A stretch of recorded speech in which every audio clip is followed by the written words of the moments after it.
Ahora sí. Ya. Entonces, la otra familia de moléculas alimentarias, yendo súper grosso modo, de más pequeño a más grande, son los carbohidratos. Y los carbohidratos son un error, al menos el nombre de carbohidrato. Cuando empezaron a hacer la determinación, descubrieron que los carbohidratos tenían la fórmula general CnH2OM. Dijeron, tate, es carbono y agua. Pero no, no es carbono y agua. Es un error que, o básicamente más que un error, es el conocimiento al que accedieron con lo que tenían en ese momento, y como el conocimiento científico es siempre perfectible, después se dieron cuenta que no era tan así. Sin embargo, el nombre permaneció.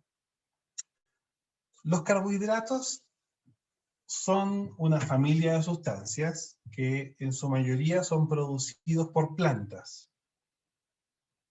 Tienen roles estructurales, ¿verdad? Las plantas están en general hechas de carbohidratos, almacenamiento energético y un montón de otros. Y en general, el proceso comienza en la fotosíntesis. Es decir, la planta fija el CO2 que hay en el aire con agua y forma azúcar y oxígeno. Entonces, eso de que las plantas nos dan oxígeno, no es que las plantas nos dan oxígeno de puro buena onda, sino que es lo que sobra de su fábrica de azúcar. No lo hacen por nosotros. Eso sí, aquí podemos ver que por qué se habla tanto de la forestación y de la vegetación como combate al efecto invernadero, al CO2, porque efectivamente una planta, al crecer, lo que hace es quitar CO2 del aire y lo convierte en azúcar. El problema es que al quemarse, al descomponerse, vuelve ese CO2 al aire.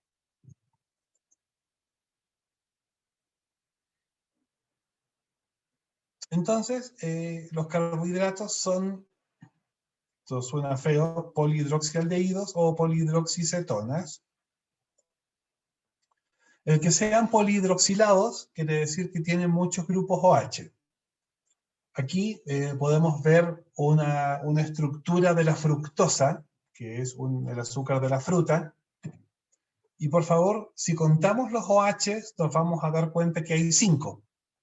Se fijan, tenemos 5 grupos OH. Carbono 1, carbono 3, carbono 4, carbono 5 y carbono 6. Y recordamos que el grupo OH contiene este enlace polar, ¿verdad? En que el oxígeno tiende a quedarse con los electrones, por así decirlo, le quita electrones al pobre hidrógeno, entonces el oxígeno queda con un delta negativo por densidad electrónica, y el hidrógeno queda con un delta positivo.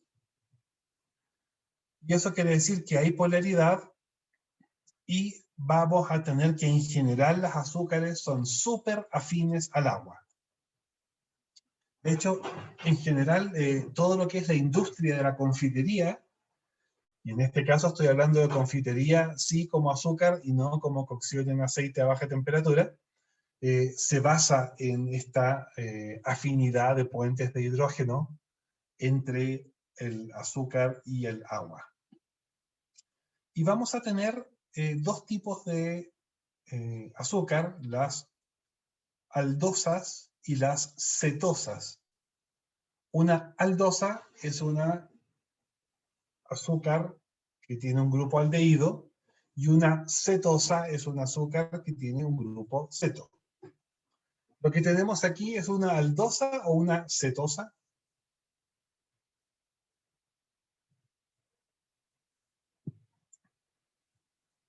¿Tuvieron orgánica? Un ramo de química orgánica, ¿o no? ¿Sí? Ah, ya, entonces no los ayudo, los espero.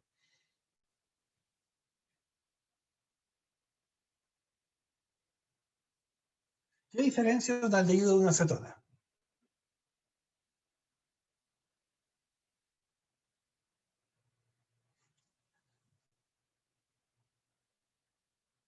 Si quieren googlear, yo los espero. Pregunta, ¿de una acetona? ¿Qué diferencia a un aldehído de una acetona? El doble enlace No que era tiene que tenía uno como... y con Los un dos. hidrógeno en el otro. Ya, hay un doble enlace y hay un hidrógeno, eso es cierto. Los dos tienen un grupo carbonilo, que lo vemos ahí, pero uno de ellos, el carbonilo, está unido a un hidrógeno y el otro no. ¿Cuál es cuál?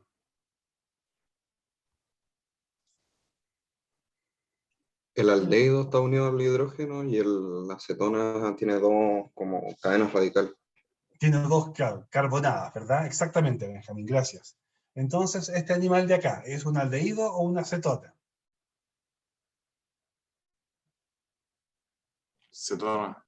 Es una cetona, ¿verdad? La fructosa es una cetosa y la glucosa es una aldosa. Para lo que nos ocupa aquí no hay gran diferencia, pero después puede ser relevante. Lo que sí nos interesa es que le gusta muchísimo el agua.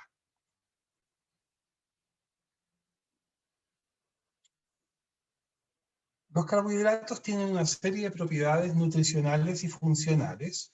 En general, nutricional es que dan energía, en general 4 calorías por gramo. De hecho, es la principal fuente de energía en la dieta humana. Se recomienda que el 60% de la energía diaria sea en forma de carbohidrato. Eso no quiere decir que nos podamos comer 300 gramos de azúcar a cucharadas, porque eso es una cosa que se llama calorías vacías y no sirve. Los carbohidratos constituyen también un elemento funcional que es la fibra dietaria, que básicamente nos ayuda a ir al baño más frecuentemente, ayuda a la absorción de grasas, contribuye con la salud colorectal, etcétera, etcétera. Tengo dos tipos de fibra, soluble e insoluble. Eso yo creo que también queda un poco fuera de esto, el meternos en fibra dietaria, pero sí me gustaría que saber si identifican en la torta que hay en la foto.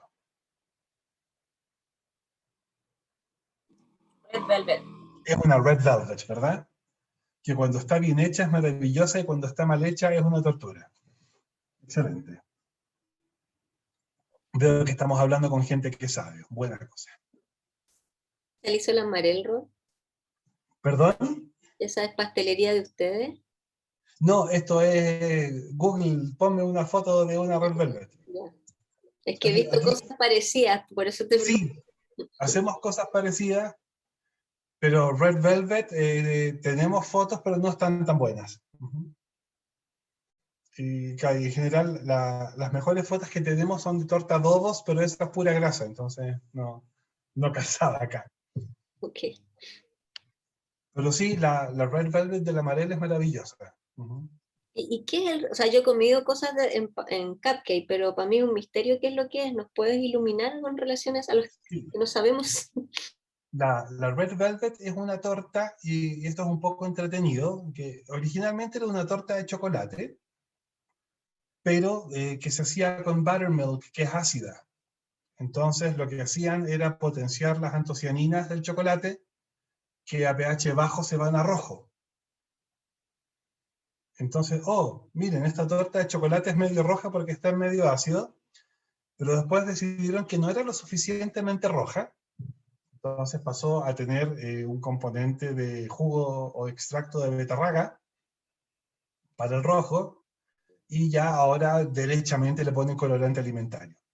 Entonces, era una torta de chocolate sin tanto chocolate, en medio ácido para que se vaya rojo, y el frosting es un frosting de queso crema, acidito.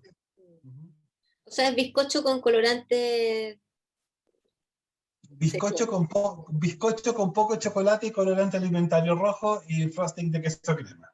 Ya. No, no es que pero y el sabor que uno lo asocia es porque simplemente es la mezcla entre un poco chocolate y el colorante alimentario, nomás, punto. Ya. El queso crema.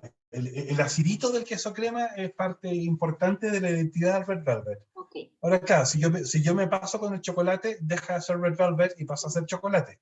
Entonces, ese equilibrio es lo que le da la red velvetosidad a la torta. Ya, muchas gracias. Y el gran peligro es que te quede seco el bizcochuelo.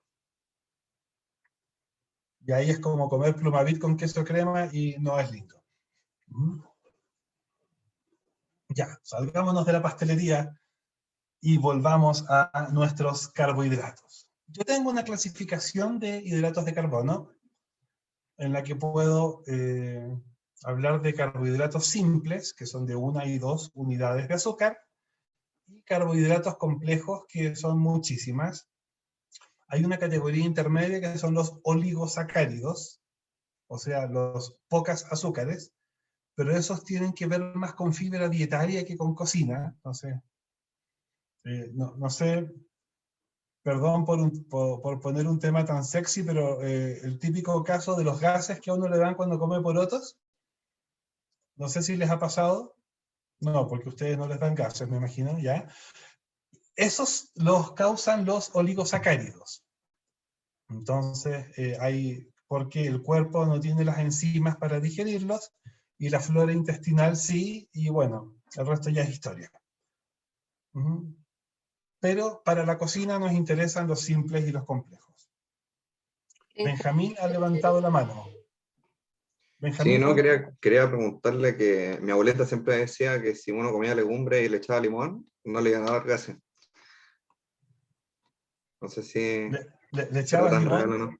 al momento de comértelas? Sí, Ya, que yo sepa, no. El otro día estuvimos dedicados a eso, a investigar al respecto, y se recomienda remojar las legumbres con un poco de sal o con un poco de bicarbonato.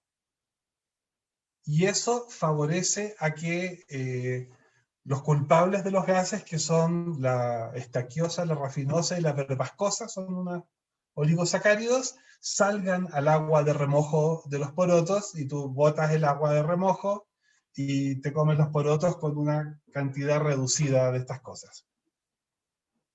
Ay, ah, ya que hablaste de eso del agua de remojo, como en el práctico había el tema del agua de remojo en el frasco, digamos, De los garbanzos, sí. garbanzo, ¿quién fue? Benjamín, me parece que fue el que comentó la otra vez. sí. ¿Se puede utilizar garbanzos remojados en casa o tienen que ser necesariamente? A ver, esto más que el agua de remojo es el agua de cocción. O sea, eso, el agua de Sí. cocción. Dicho eso, puedes usar el agua de cocción de garbanzos caseros, y en ese caso te conviene reducirlo un poco. O sea, haces tus garbanzos, sacas los garbanzos y reduces el agua, o sea, la sigues hirviendo hasta que baje el volumen, y cuando tengas una viscosidad parecida a la del agua de los tarros, úsala. Se puede, pero la recomendación es usar el garbanzo en tarro porque tiene el trabajo hecho por ti. Ah, Pero ya, sí se puede.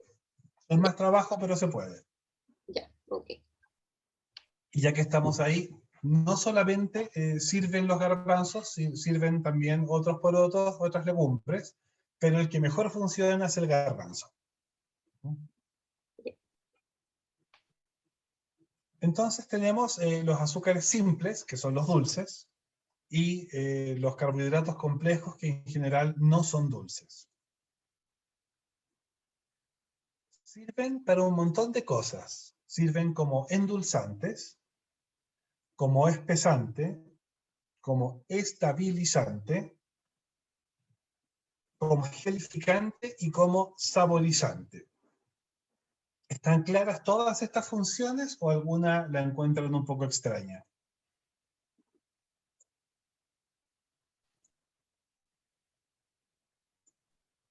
A mí me pasa que entre el espesante y el gelificante no tengo tanta claridad cuál es la... Qué bueno. Esa es una súper buena pregunta porque uno lo suele usar en forma un poco intercambiable.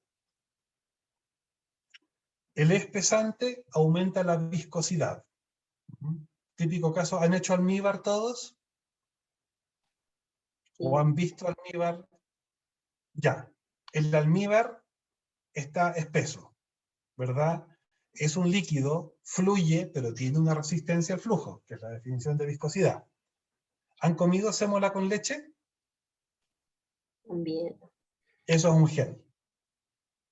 Benjamín, ¿no has comido sémola con leche o interpreté mal tu gesto? No, no he comido, es que no, o sea, me acuerdo que la probé como muy poco cuando chico, pero no me gustó. Entonces nunca más comí. Ya, si no te gusta, no te gusta. Sugerencia de viejo, las mañas conviene iterarlas. Entonces, una vez cada algunos años volver a probarla y decir, era verdad, esto es un asco, o decir, no está tan malo. Entonces, Igual no un tomo gel, leche, entonces, es un problema. Entonces tendrías que hacer algo así como sémola con leche de almendras o... sí. Ujú. Ya, ahí está, ahí hay un proyectito. Porque lo que importa en el fondo no es la leche ahí, sino que es la sémola y el agua. Entonces va a gelificar perfectamente, aunque no sea leche. Qué buena idea. Entonces Gracias. el gel, así como la definición, es una dispersión coloidal en que la fase continua es sólida y la fase dispersa es líquida. ¿What? ¿Verdad? Tengo una red tridimensional de carbohidratos, de almidones unidos entre sí, y esta red de almidón ocluye agua adentro. Eso es un gel. Mientras tanto que un líquido viscoso es un líquido viscoso. Esa es un poco la diferencia entre espesante y gelificante.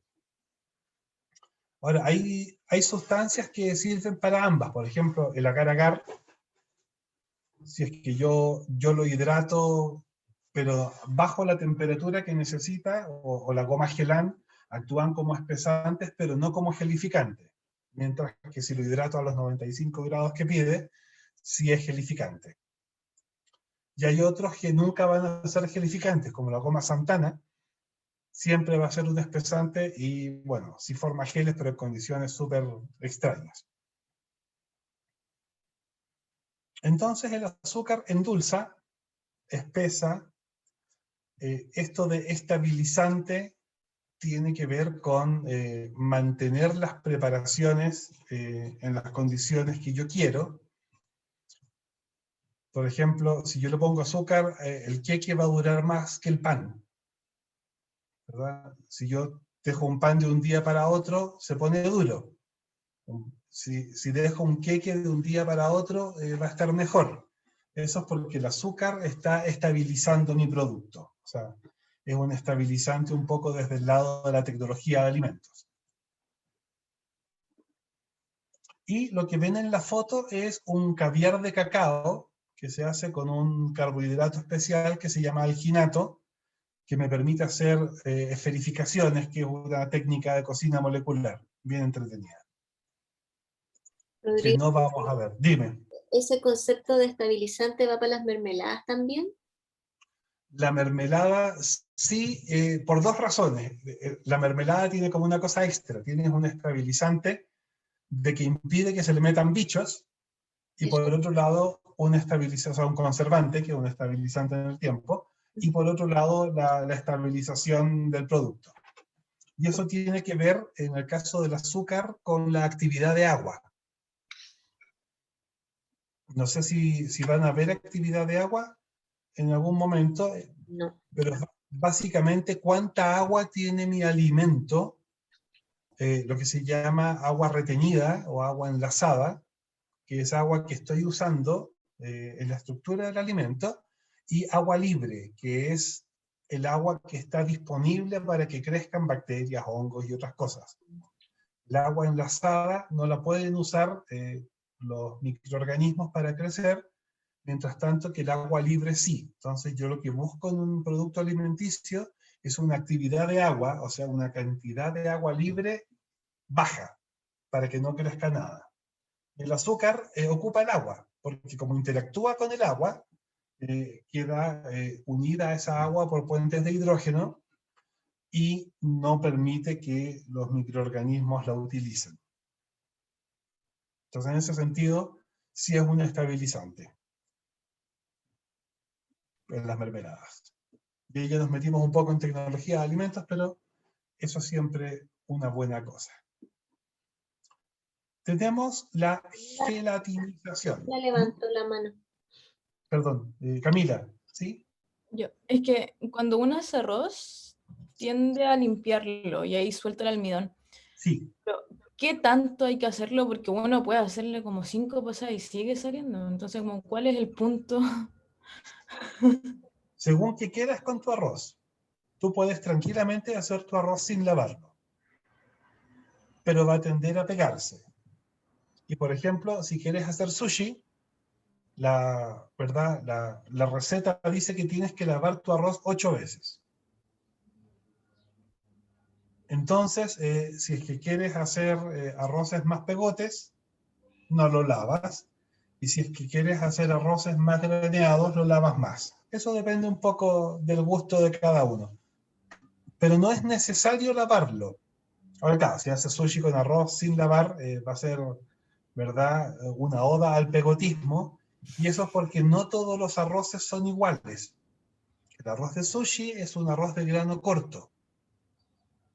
Y los arroces de grano corto en general tienden a pegarse más que los arroces de grano largo. Por ejemplo, si haces un arroz basmati, que es un arroz que se usa para comida india, que es súper largo, es imposible que se te pegue. Bueno, tampoco hay que tomarlo como un desafío, pero tiende a granearse más. Entonces, si es que tú quieres arroces de grano corto, graneados, puede que te convenga lavarlo. Ahora, si estás haciendo risotto, que tú estás confiando que tu arroz de grano corto va a soltar almidón y lo lavas, vas a fracasar porque estás perdiendo el almidón que querías. Entonces, básicamente deja que la receta te indique cuánto lavarlo. Y en mucha receta oriental que dice que hay que lavar el arroz que para sacarle las cacas de ratón, las piedras y otras cosas, porque el arroz a granel en general sí se lava. Entonces, si es que es por almidón, la receta te lleva, y si es arroz a granel, lávalo. Pero ya es difícil encontrar arroz a granel, en general uno lo encuentra bellamente empaquetado. Cuando yo tenía su edad, jovencitos, todavía había que sacarle las piedras al arroz que uno compraba en el súper. ¿Qué estás comiendo, Benjamín? Estaba comiendo queque. Y me estaba riendo porque me acuerdo que mi abuela hasta el día de hoy le saca como que limpia el arroz, las legumbres y todas esas cosas. Y tiene razón, porque ¿quién no ha mordido una piedra en una lenteja? Yo creo que tu abuela tiene razón. Puntos para ella. Ya. ¿Alguno de ustedes reconoce la foto?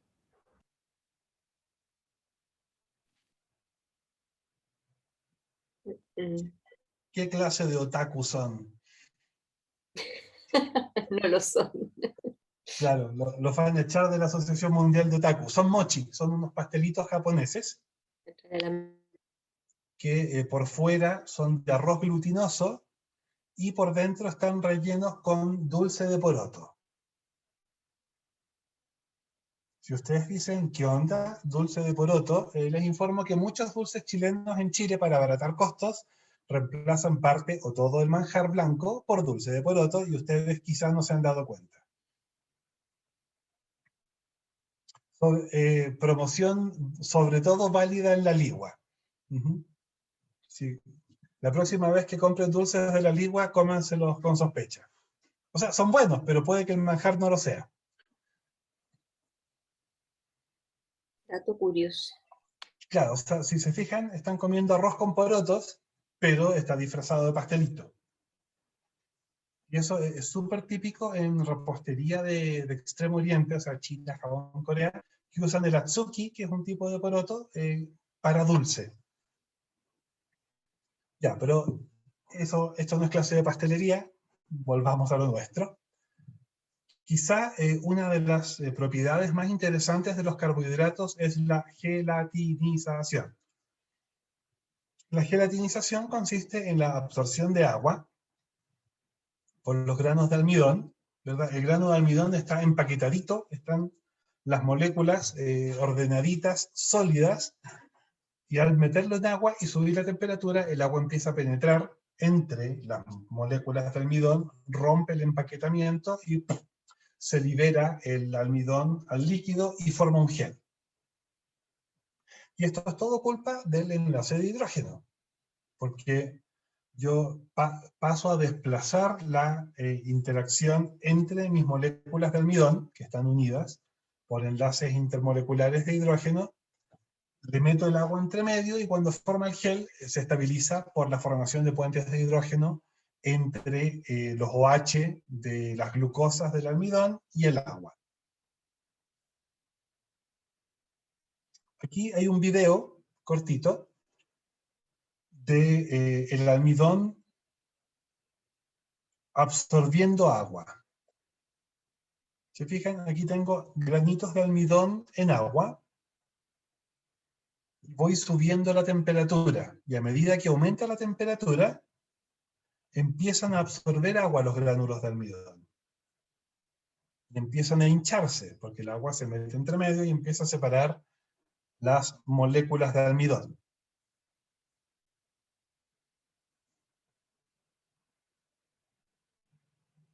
Y es cada vez más agua, cada vez más agua, cada vez más agua. Bueno, a este video le falta la parte final, que es que revientan los gránulos. Espérense que estoy atrapado. Ahí sí. Según el almidón que yo tengo, porque no todos los almidones son iguales. Voy a tener distintas temperaturas de gelatinización según cuál va a ser mi grano. El más bajo es el centeno, y ahí voy siguiendo, ¿verdad? Trigo, avena. Cuando yo hago un quaker, estoy gelatinizando el almidón de la avena. Cuando hago pan, estoy gelatinizando el almidón del trigo, o cuando hago salsa blanca, o cuando hago engrudo. El almidón de papa, sea como chuño, o sea como la papa propiamente tal, la estoy gelatinizando también a 56, y así voy subiendo. Yuca en Chile no hay, o ya llegó de la mano de la comida peruana. No he visto, pero les paso el dato aquí que vamos a hacer un práctico de hidratos de carbono y de biomoléculas más adelante y que les vamos a pedir una muestra problema. Entonces, estaba pensando que Rodrigo en esta clase les dio millones de muestras problema para que lo incorporen.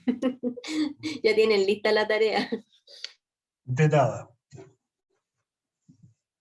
Y quizá el almidón de achira allá no se usa. Acá en Ecuador se usa harto. Es como súper ancestral. Y el almidón de yuca también se usa mucho porque la yuca es un cultivo amazónico.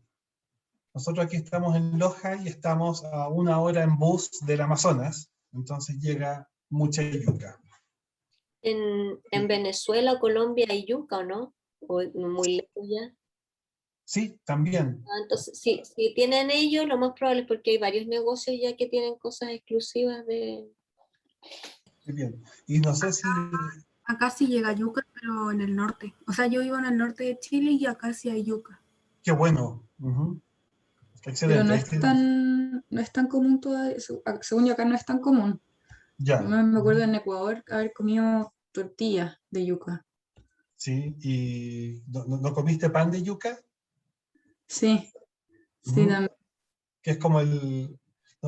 No sé si te han dado por Brasil y han comido pão de queijo.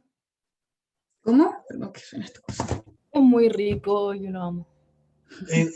¿Verdad? Es una de las buenas cosas de la vida. Sí. Bueno, eso es con almidón de yuca, el pão de queijo.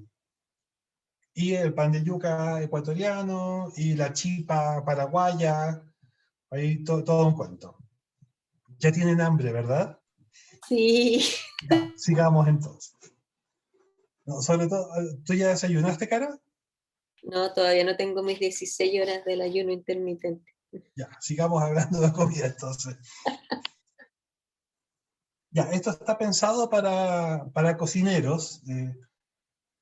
Si se aburren, me avisan para saltar. ¿Hay algo en el chat? ¿Eres tú, Caro, o es...? Ah, sí, perfecto. Y yo les mandé un para Ya, que excelente. mastiquen. Ahí tú lo estás torpedeando, qué bueno. ¿Alguno de ustedes sabe hacer salsa blanca?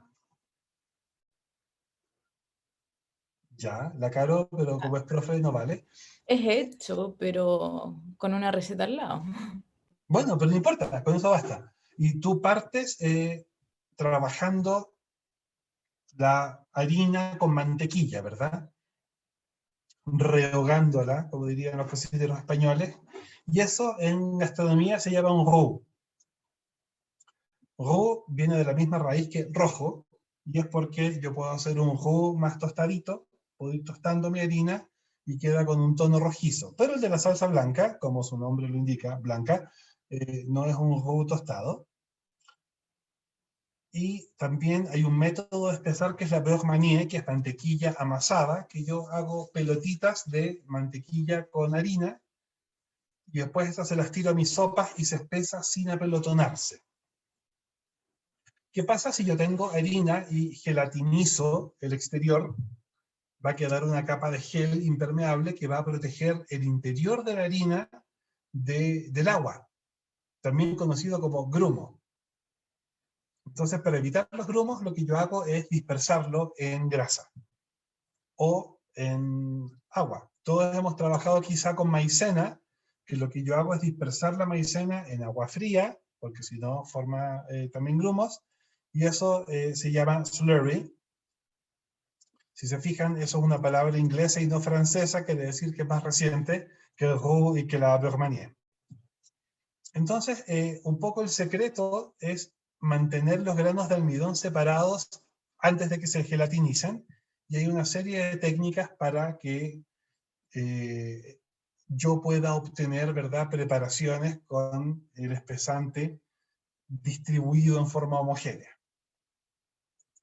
Ya. Malas noticias, buenas noticias.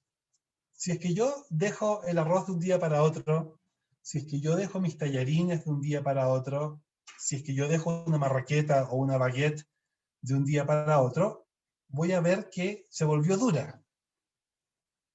Eso se llama retrogradación, que el almidón tiende a reordenarse y bota el agua. Sinéresis es esta botada de agua.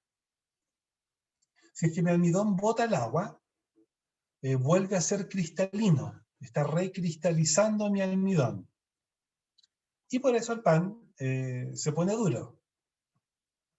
Ahora, lo bueno es que al retrogradarse forma lo que llamamos almidón resistente, que es un almidón que resiste a las enzimas, y por ende pasa a ser fibra dietaria y no comida. Entonces el arroz del día anterior engorda menos. Ahora, tampoco es para que digan, yo estoy haciendo la dieta del arroz del día anterior. No, no le pongamos tampoco. Ahora, lo interesante es que es reversible esta retrogradación. No sé si han tomado un pan duro y lo han puesto en el horno. En el microondas no, por favor, pero en el horno de verdad sale blandito, porque yo estoy volviendo a gelatinizar el almidón que había retrogradado. Y en general la retrogradación es máxima a temperatura de refrigerador. Entonces por eso no conviene refrigerar el pan.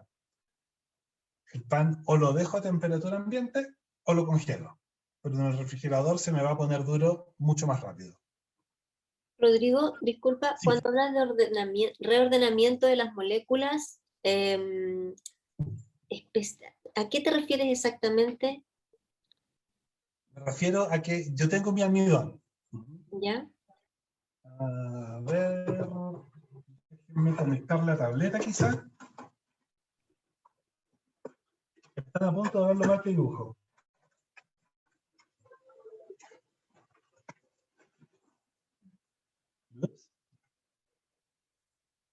Entonces, voy a dejar de compartir la pantalla y voy a compartir una pizarrita. ¿Todos tenemos pizarra? Ya. Yo tengo que hacer mi espacio. ¿Por qué no se van? Ya, ahí sí. Yo tengo mis moléculas de almidón, ¿verdad? Dibujar. Qué felicidad, no funciona la tableta para dibujar. Ya. Tengo el almidón. Se supone que cada una de estas cositas es una molécula de glucosa, pero para ganar tiempo las estoy haciendo así. Aquí tengo mi gránulo de almidón en que tengo mis moléculas todas ordenaditas. Llega el agua, con el calor, voy a tener mi almidón y entre medio voy a tener moleculitas de agua. Y eso es mi almidón gelatinizado, ¿verdad? Se hincha porque absorbe agua. Si yo lo dejo tranquilo, las moléculas de almidón van a empezar a atraerse entre sí y van a empezar a expulsar las moléculas de agua. ¿Para qué? Para tratar de volver a esta configuración. Uf, eso sí que estuvo feo. Para tratar de volver a esta configuración más cristalina, a su configuración original. Entonces, de acá para acá es la gelatinización, de acá para acá es la retrogradación, y si es que, bueno, yo aquí todavía voy a tener agua, y si es que yo caliento esto, voy a volver a gelatinizar.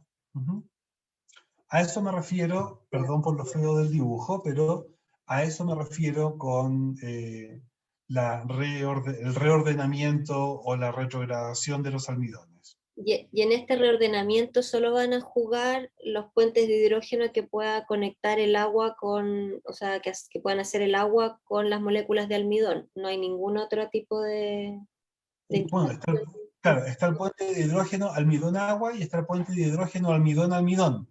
Ah, ok. Claro, que al retrogradar mi almidón está ganando el puente de hidrógeno almidón-almidón, Okay. y al gelatinizar está ganando el puente de hidrógeno almidón-agua. Perfecto. Uh-huh. Súper claro. Voy a borrar esto antes de que alguien lo vea porque está feísimo. Ya. Sigamos entonces con la dieta del arroz del día anterior. Ahora, esto tiene algunas ventajas. Por ejemplo, cuando ustedes van a hacer arroz chaufán o todos estos arroces fritos, arroz con piña tailandés, entonces nasi goreng y todas estas cosas, siempre recomiendan usar arroz del día anterior para hacer arroces fritos. Porque el arroz del día anterior mantiene mejor el graneado y no se pega. Y yo le puedo hacer así esas cosas con la sartén que hacen los cocineros chinos. Entonces también tiene aplicaciones prácticas en cocina. Entonces la próxima vez que vayan a hacer arroz chaufán, ya saben, usen arroz del día anterior.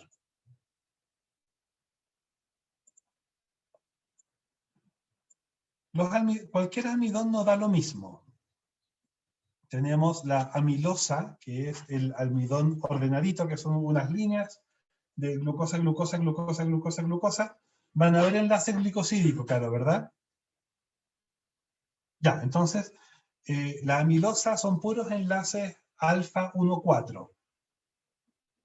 Esos son ordenaditos. La amilopectina se ramifica, y entonces voy a tener partes lineales con enlaces alfa 1,4, y voy a tener ramificaciones con enlaces alfa 1,6. La amilosa presenta una mayor tendencia a la retrogradación. Es más fácil que se ordene una molécula lineal que una molécula ramificada, y se digiere más lentamente, porque las enzimas parten desde un extremo, ¿verdad? Rompiendo las amilasas, rompiendo el almidón en azúcar. Entonces, si tengo una línea, tienen que ir una por una. Si tengo ramas, pueden ir por distintos lados. Y van a ver glucógeno, ¿verdad? también. Cuando vean glucógeno van a ver que es como una flor y por ende se puede consumir el azúcar de a varias a la vez y es mucho más eficiente que si yo tuviera almidón que tengo que ir de una en una.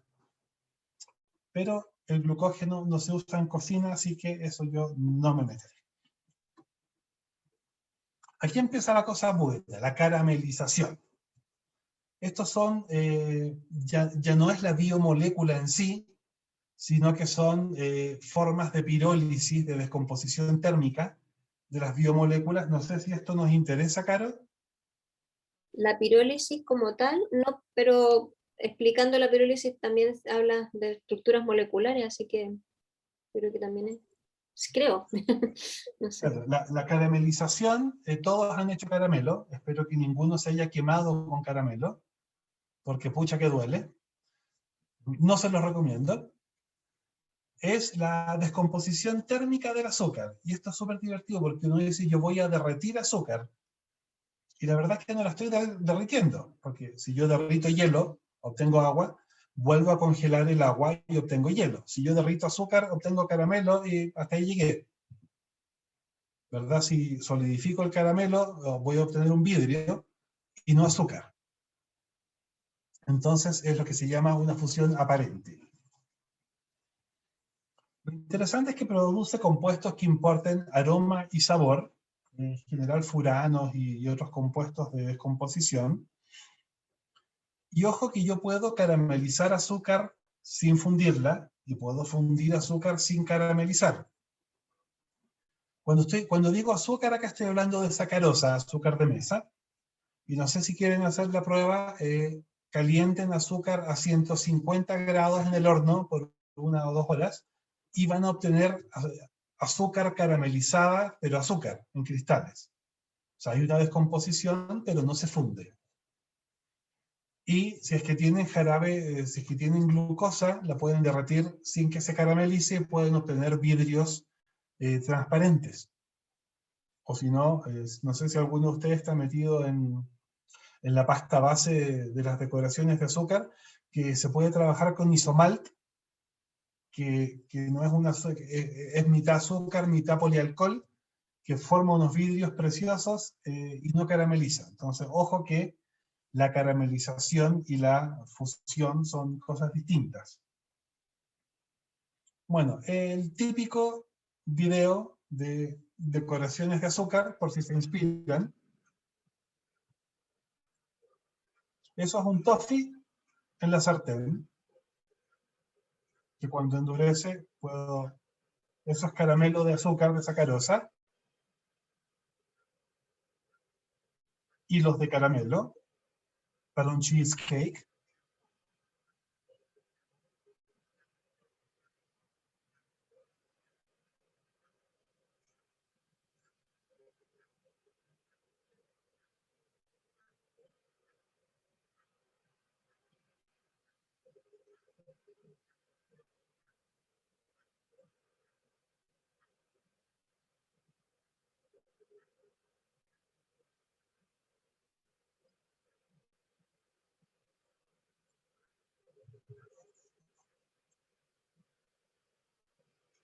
Para usar el vaso de la abuelita.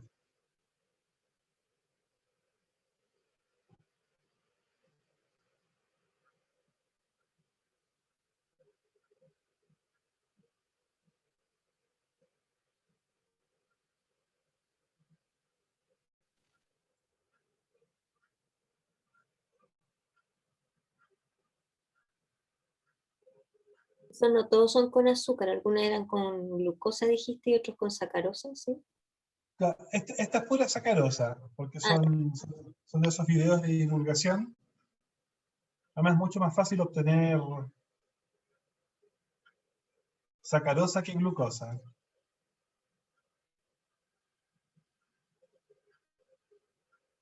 Para este en particular conviene ponerle un poco de jarabe de glucosa al azúcar, para formar tener esta flexibilidad más larga.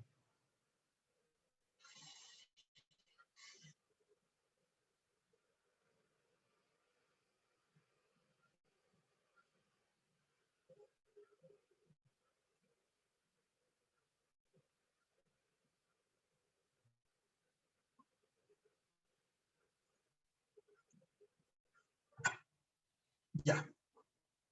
Eso fue por si necesitaban algo dulce. Podemos aprovecharnos nuevamente de los puentes de hidrógeno al trabajar azúcar con agua. A temperatura ambiente podemos disolver 2 kilos de azúcar por litro de agua. A 100 grados podemos disolver 3 kilos o más de azúcar por litro de agua. Esto quiere decir que si enfriamos una solución sobresaturada de azúcar, podemos crear cristales de azúcar.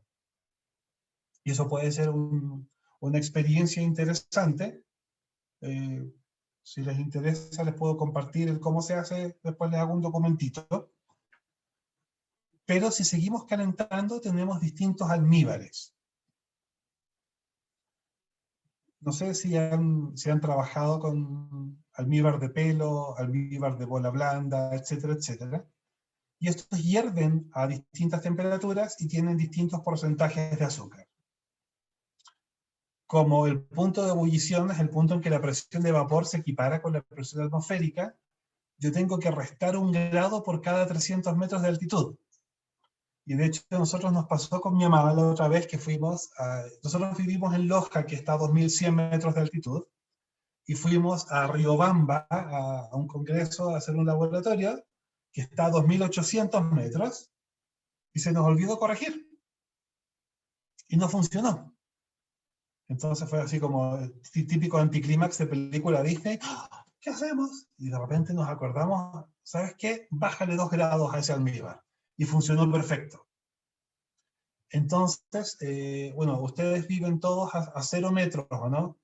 ¿Están todos en Viña? ¿O por ahí, en la 5ª región costa?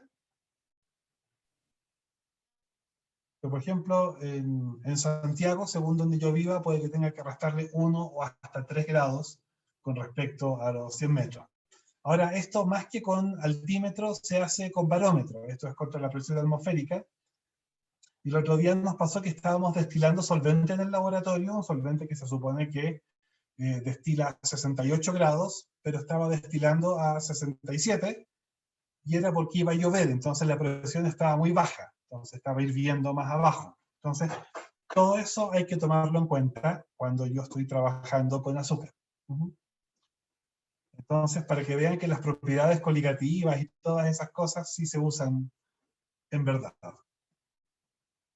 Yo puedo invertir mi azúcar con ácido.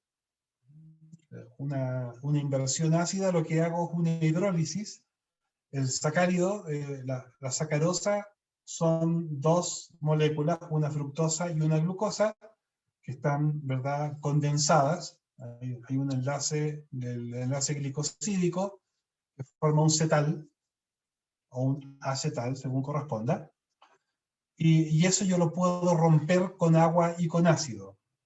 Y si es que yo invierto mi azúcar, voy a obtener un jarabe que utilizo como inhibidor de cristalización. Si yo no quiero que cristalice mi preparación de azúcar, la voy a someter a una hidrólisis ácida. ¿Han comido After Eight?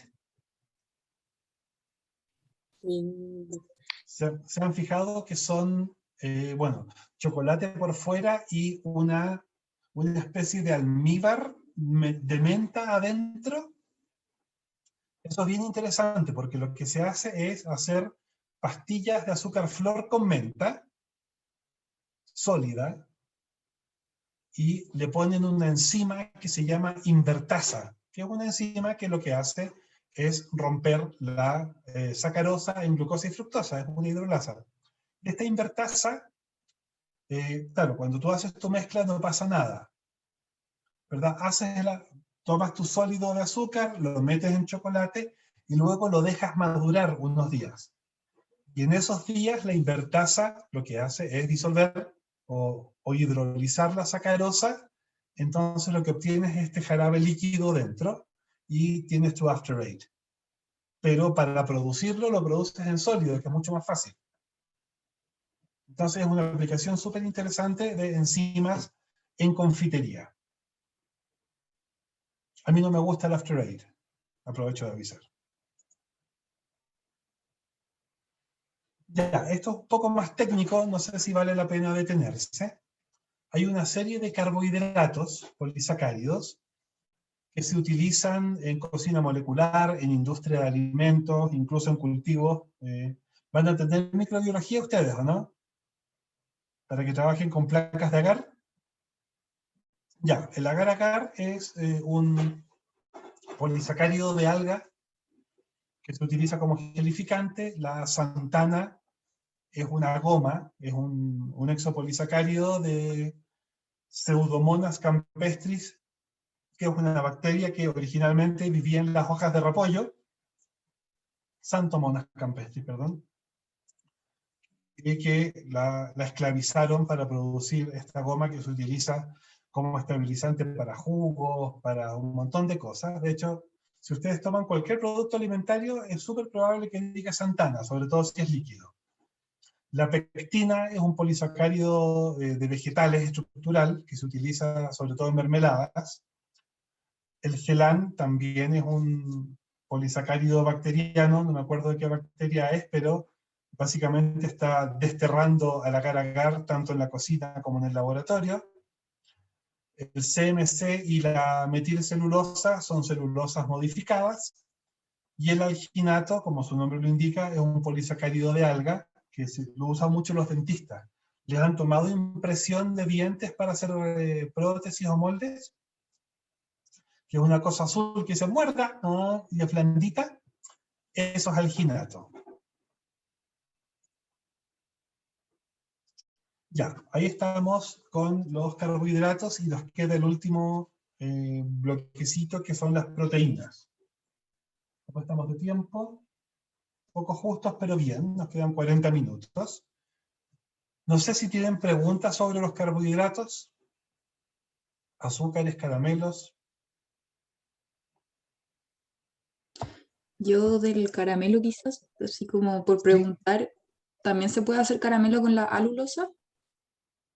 Con la alulosa habría que ver de qué está hecha la alulosa. Voy a dejar de compartir para buscar, porque si es un sacárido común y corriente y no un alcohol, deberíamos andar bien. Hoy en día hay caleta de variantes para Sí. evitar usar azúcar. Ujú, sí. Dice que es un monosacárido de 6 carbonos, esta cosa. O sea, Vamos a como estás ver. diciendo, la base del caramelo es que tiene que ser un disacárido para que pueda ser caramelo o no. No, yo puedo caramelizar un monosacárido. Lo que no puedo es invertir un monosacárido. Ya. Así, guarda que dijiste que la glucosa también se podía caramelizar. Claro. Ah, y la alulosa se llama cicosa. Qué divertido. ¿Qué quiero ver yo? Veamos. San Google, sálvanos.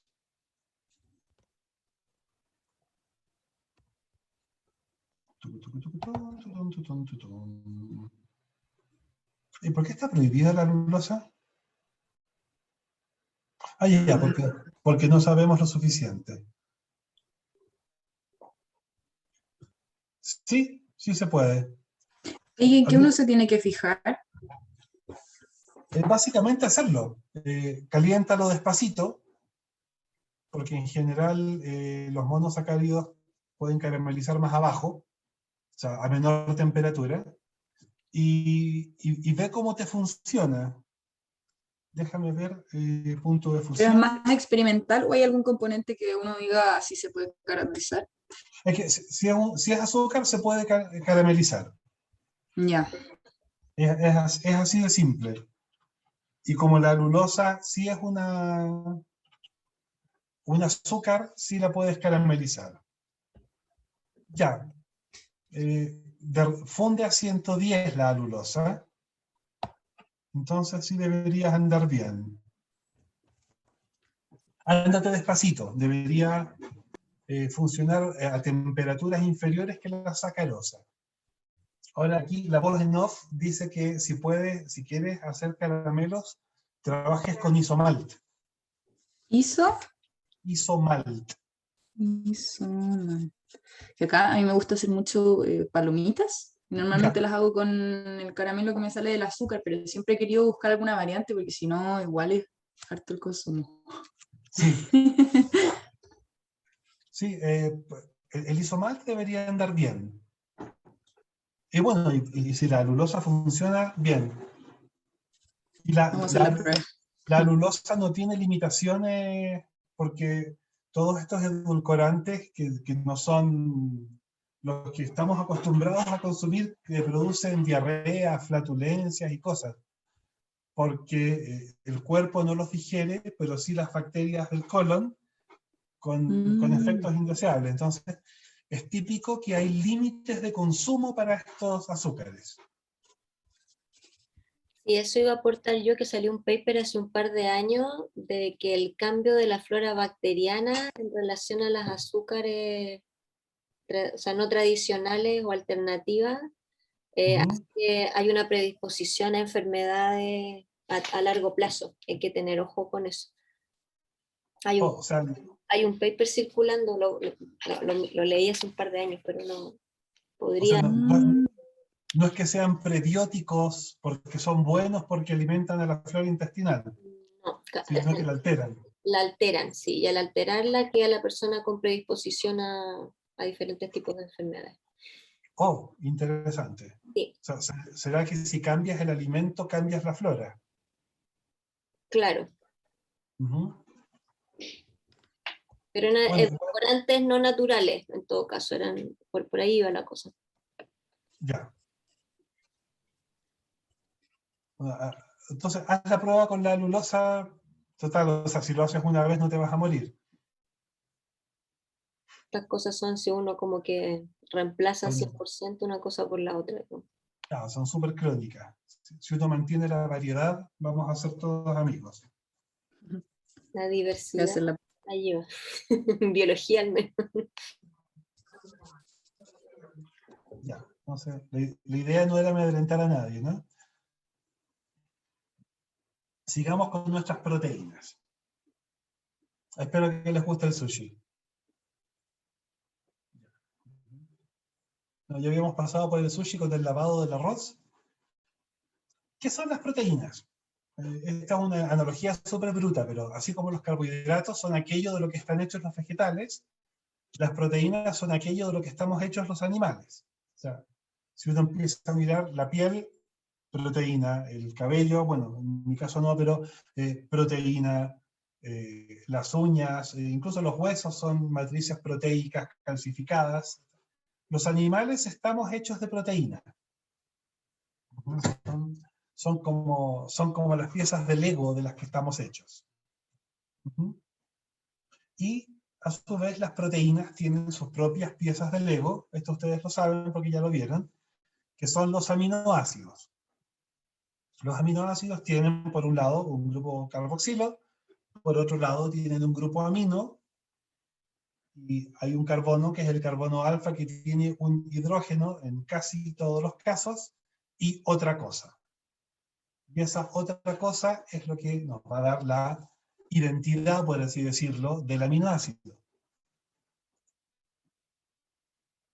Bueno, aquí dice que hay 20, según a quien le preguntan, son 22, 23, etc. Y tenemos distintos tipos de aminoácidos, ¿verdad? Los aminoácidos más bien neutros, que están aquí en verde, que van a ser, no les va a gustar el agua, van a ser hidrofóbicos. Los aminoácidos ácidos y bases van a estar en general ionizados, entonces carga eléctrica, y sí les va a gustar el agua. Y también tenemos aminoácidos polares, que sin llegar a tener carga, también debería gustarles el agua. Esta es una clasificación útil desde el punto de vista de los alimentos. Caro, si es que me voy para algún lado, tú me reprimes nomás, o dejo algo insuficientemente tratado, tú me complementas. Pero ellos vieron la clase de esto, así que debería ser más familiar de aquí en adelante. Ya. Un péptido es una unión de dos o más aminoácidos. Aquí tengo, por ejemplo, un péptido relativamente famoso. No sé si se los han presentado. que es el aspartamo, que es un edulcorante artificial que es 200 veces más dulce que el azúcar. Y no sé si has visto las bebidas sin azúcar que dice fenilcetonúricos contiene fenilalanina. ¿No lo han visto?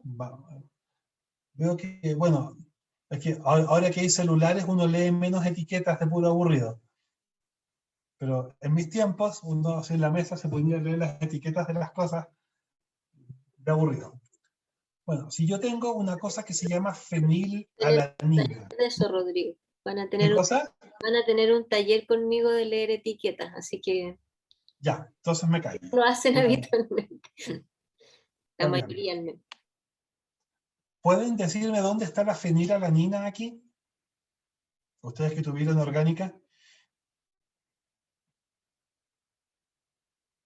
Si yo digo fenil, ¿de qué estoy hablando?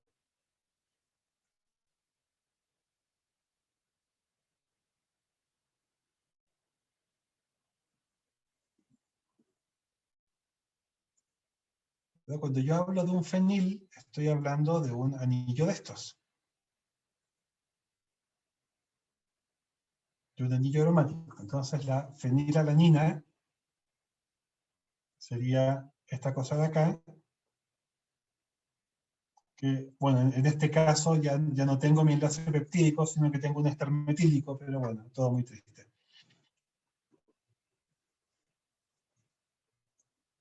Entonces, déjenme salir de acá. Entonces eso es un péptido, unos pocos aminoácidos unidos. Quizá nos interesa más la proteína. En general, ¿verdad? Una proteína tiene más de 50 aminoácidos. Bajo eso es un péptido, pero también hay una visión funcional, que la proteína hace algo. O sea, no es llegar y tirar un montón de aminoácidos y decir, ¡tengo una proteína! No, ¿verdad? Hay un componente funcional. Hermano de Petra, te vimos. ¿Y por qué diablos tengo yo este bichito acá? Es un monstruo Gila, se llama. Y en la saliva de este bichito se encontró la proteína más pequeña que tiene 20 aminoácidos. Por eso vino aquí a saludarlos en la presentación. Yo tengo una serie de niveles de organización en mi proteína, una estructura. Primaria, secundaria, terciaria y cuaternaria. La estructura primaria es la secuencia de aminoácidos y según cómo ordene yo mis aminoácidos voy a estar condicionando en gran medida cuáles van a ser mi estructura secundaria y terciaria. Porque si yo pongo dos aminoácidos que se repelen juntos, mi proteína va a tender a doblarse para aumentar, para maximizar la distancia, y por otra parte, si yo tengo dos que se atraen, se va a doblar para el otro lado, para que estén juntitos, y todo eso va influyendo en la estructura de mi proteína. La estructura secundaria de la proteína tiene que ver con el ordenamiento espacial local de mi cadena peptídica, y las más comunes son las alfa-hélices, las láminas y las vueltas, o no sé cómo se llaman allá, los terms, ¿verdad? Entonces, esas estructuras son comunes y suelen, cuando yo veo representaciones de proteínas, suelo ver estas hélices, suelo ver estas láminas que se representan con flechitas para saber cuál es el orden para dónde van. Y bueno, las vueltas dan vueltas. La terciaria tiene que ver con cómo se dobla la proteína sobre sí misma. Y al menos para la culinaria, esto va a ser importante, porque en general los aminoácidos polares están hacia afuera y los apolares están hacia adentro, entendiendo afuera y adentro como en contacto con el medio acuoso y huyendo o protegidas del medio acuoso. Y en algunos casos tengo la estructura cuaternaria, cuando tengo proteínas que constan de más de una cadena, entonces el cómo se ordenan estas cadenas entre sí es lo que llamamos estructura cuaternaria. Lo que nos interesa a nosotros desde la cocina no es la proteína funcional, sino que es precisamente alterar esta estructura para obtener propiedades que nos sirvan. La desnaturalización es la modificación o incluso la pérdida de algún nivel de estructura de las proteínas, sea cuaternaria, terciaria o secundaria. Si yo modifico la estructura primaria, ya definitivamente la estoy hidrolizando, entonces ya eso es bastante más grave que una desnaturalización. Ya, el chat era la profe amenazando a la gente con las alfa hélices. Excelente. ¿Para qué uso yo las proteínas? Son definitivamente elementos texturales. Las puedo usar como espumantes, las puedo usar como emulsionantes, que de hecho esto lo vamos a hacer en el laboratorio el próximo miércoles. Vamos a hacer un laboratorio de emulsiones y vamos a usar distintos emulsionantes. Y también como gelificantes. Por ejemplo, textura. ¿Por qué la carne puede ser dura, pero el pescado no? ¿Alguno de ustedes le ha tocado comerse un corte de carne duro alguna vez en su vida?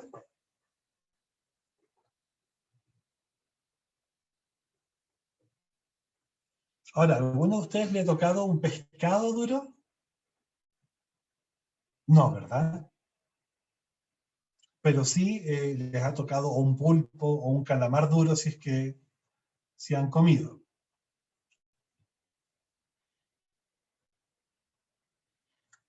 Petra y Camila, esos no son de nunca he comido pulpo o calamar o nunca me han tocado duros. Nunca he comido. Ya. Está bien. Son tan simpáticos los pulpos que da pena comérselos, de hecho. ¿Qué diferencia? Miren la pregunta tonta que voy a hacer. ¿Qué diferencia una vaca de un pescado? Aparte de casi todo, digamos. Pensemos en una vaca. Una vaca, pensemos en las patas de la vaca. ¿Qué es lo que hacen las patas de la vaca durante toda la vida del animal? Caminar, soportar su peso. ¿Verdad? Soportar el peso. La pata de la vaca está constantemente luchando contra la gravedad. Eso quiere decir que necesita apoyo. Y para eso, y ese apoyo, en el caso de los músculos que se trabajan mucho, se da en forma de tejido conectivo. Ese tejido conectivo en general es colágeno, ¿verdad? Y el colágeno es el culpable o el principal culpable o causante de que tenga yo cortes de carne duros. Mientras tanto, ¿qué es lo que hacen las patas del pescado?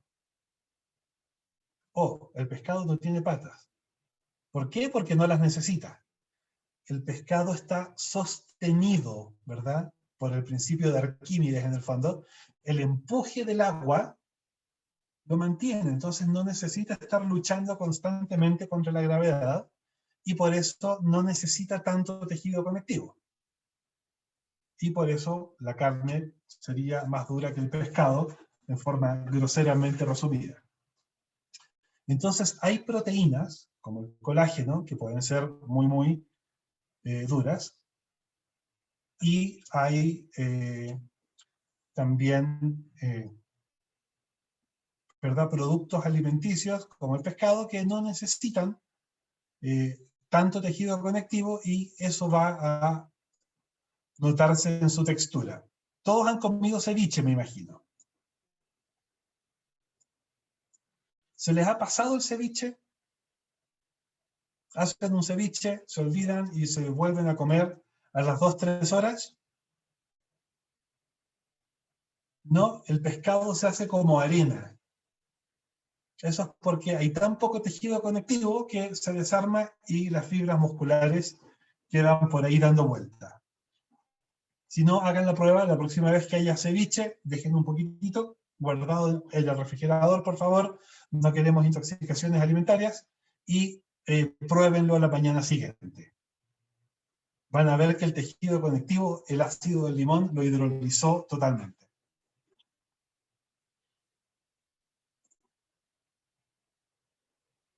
La proteína puede ser un espumante. Bueno, aparte del ejemplo obvio que tengo ahí, ¿qué proteínas espumantes conocen? ¿O qué ejemplos de proteína como espumante conocen?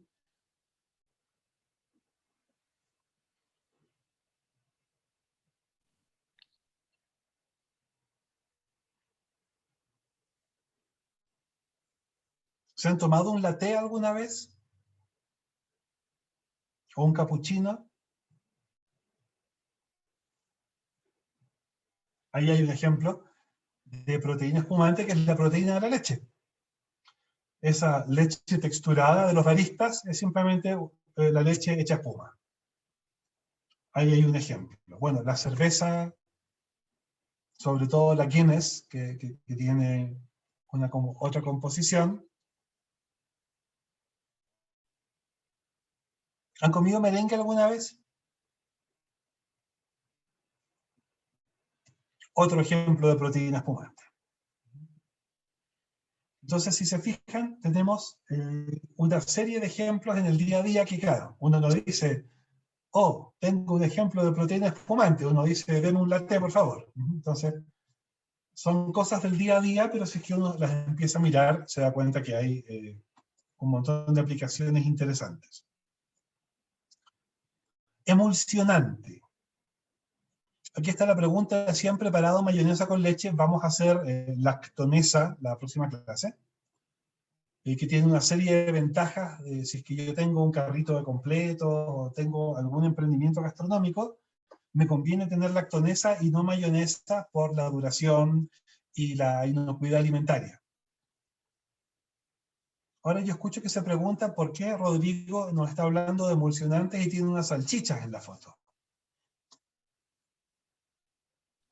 Las salchichas corresponden a un tipo de embutidos que se llaman embutidos emulsionados.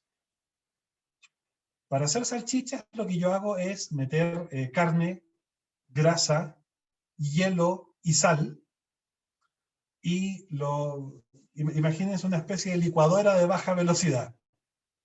La sal lo que va a hacer es desnaturalizar las proteínas musculares, ¿verdad?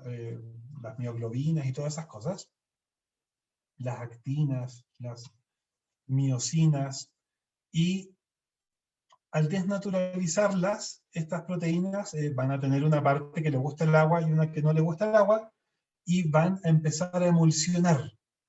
Estas emulsiones funcionan a temperatura muy baja, por eso el hielo picado. Y una vez que yo obtengo la emulsión, que sería como un paté o como una pasta de jabón que uno compra en el supermercado, esa se extruye, ¿verdad? Pongo la funda, extruyo y luego la cocino, y al cocinarla, la emulsión se transforma en gel. Pero todo lo que son las salchichas, las mortadelas, etcétera, son emulsiones. O se preparan a partir de una emulsión, pero lo que uno se come es un gel. Ahí tenemos otro ejemplo de la función emulsionante de la proteína. Gelificante. Bueno, este es un ejemplo para Ecuador, el caldo de pata, que es muy apreciado. Pero básicamente la gelatina es proteína. La gelatina se saca a partir de tejido conectivo animal, y eso es el gelificante quizá por excelencia. De aquí ya estamos empezando a terminar. Están las reacciones de Maillard o de glicosilación, que es, gracias a las reacciones de Maillard tenemos todo lo que es bello en el mundo. tenemos la reacción entre un azúcar y una proteína, y son reacciones súper enredadas. Si quieren buscar la química por ahí, podrían hacerlo, pero es bien fea. Pero básicamente estoy obteniendo color, la clase de compuestos son las melanoidinas, el chocolate, Maillard, el café tostado, Maillard, los berlines, un bistec doradito, la cerveza rubia, negra,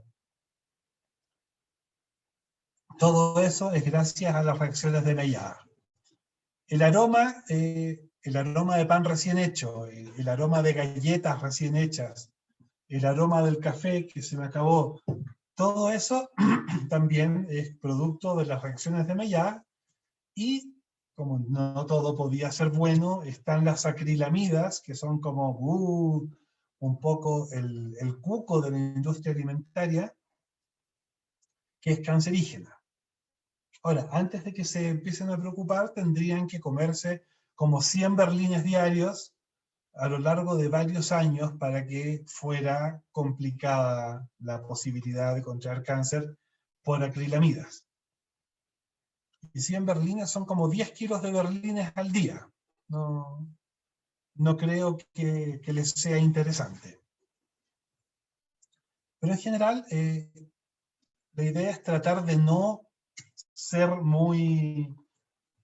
de no dorar mucho las cosas, de que no se me quemen los berlines, que las papas fritas, sacarlas antes de que se doren demasiado, porque mientras más tiempo tengo yo las cosas en la fritanga, mayor posibilidad hay de generar acrilamidas. Rodrigo, Sí.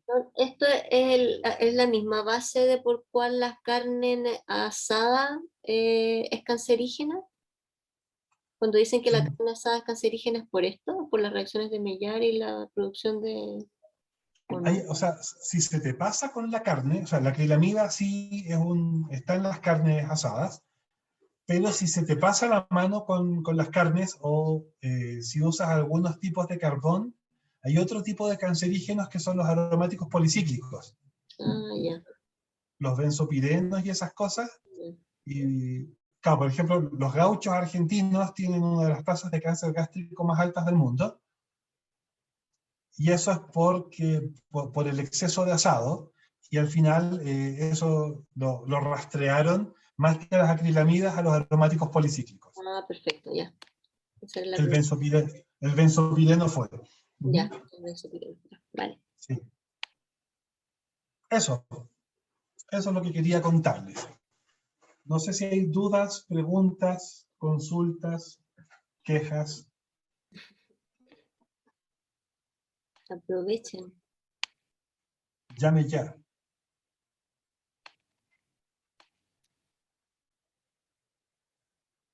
Les vamos a mandar el práctico antes, ¿cierto? Para que le echen una miradita. Sí. Ya, yo les mandé los ingredientes solamente. En la clase anterior están, por lo que no los han visto, para que los tengan a mano. Los ingredientes esos son los que aparecen al final del primer PowerPoint, ¿no? Sí, en el No. PowerPoint 2 de la clase 2, pero igual les puedo subir en webcurso el práctico completo, porque la idea, bueno, quizás podremos hablar un ratito de eso, Rodrigo, ¿te parece? Sí. Uh-huh. ¿Qué vamos a hacer? Vamos a ocupar las propiedades emulsionantes de distintas biomoléculas, una aplicación. No sé si todos tienen claro lo que es una emulsión.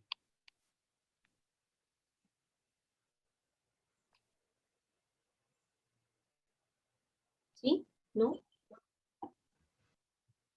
Yo no, lo puedo repetir. ¿Sí o no? ¿Te escuché bien? ¿Edel? Que yo no lo Ya, tengo claro. perfecto. Es un poco fome la definición. Una emulsión es una dispersión coloidal en la que tanto la fase continua como la fase dispersa son líquidas. Entonces yo puedo decir, entonces si yo mezclo agua con jugo de limón, ¿tengo una emulsión? No. porque yo necesito que no sean solubles. O sea, una solución de líquidos, agua con alcohol, no va a funcionar. Entonces yo necesito líquidos inmiscibles, o sea, líquidos que no se pueden mezclar. Y como todas las canciones románticas nos enseñan, eso es agua y aceite, que no se mezclan, pero gracias a los emulsionantes sí se mezclan. A ver, voy a autorrobarme un poquitito otra presentación. Denme un segundo, por favor.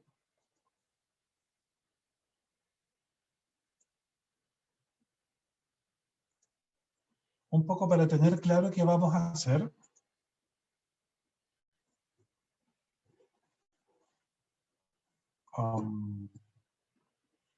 Ya.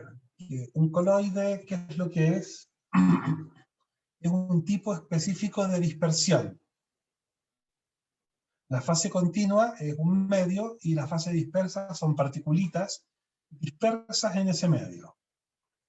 A nosotros no nos interesa la solución y no nos interesa la suspensión, sino que entre medio está la dispersión, que tiene un tamaño de partícula que le permite ser estable, no va a decantar, pero tampoco es una mezcla tan íntima como lo es la solución. Si mi fase continua es un líquido y mi fase dispersa es un líquido, tengo una emulsión. Si no, tengo un sol, y si es un gas tengo una espuma, que no vamos a tener laboratorio de eso. Si la fase continua es un sólido, pero esto es cultura general, ¿verdad? Si el sólido incorpora un líquido, es un gel. Si el sólido incorpora un sólido, es un sol sólido. Y si el sólido incorpora un gas, es una espuma sólida. En el caso de los gases, tengo aerosoles y aerosoles sólidos. Y gas con gas no existe porque todos los gases son miscibles entre sí. Lo que nos interesa en este caso son las emulsiones. Son líquidos con líquidos, necesitamos líquidos inmiscibles, y yo puedo tener emulsiones inestables, como la vinagreta. Si hacen esto, se les va a separar. Si ustedes lo baten, se emulsiona, lo dejan un ratito, ¡plink!, se separa de nuevo. Eso es porque el agua no se mezcla con el aceite. La mayonesa sí es una emulsión estable, que la vamos a preparar. Aquí le estamos un poco dando la base de lo que vamos a hacer. Y el culpable es la lecitina. No sé si tengo una lecitina por aquí. No. La lecitina, si se fijan, aquí tengo un redondelito en la imagen y tiene como dos patitas.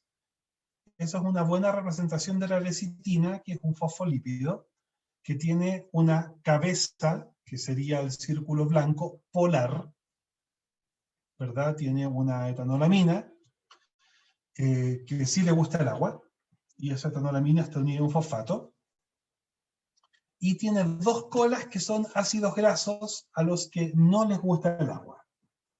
Entonces, por un lado, sí le gusta el agua, y por otro lado, no le gusta el agua, y de esa forma puede unir a quien le gusta el agua con quien no le gusta el agua. Por ejemplo, yo aquí tengo una micelita, y yo perfectamente podría tener acá, déjenme cambiar el color de esta cosa,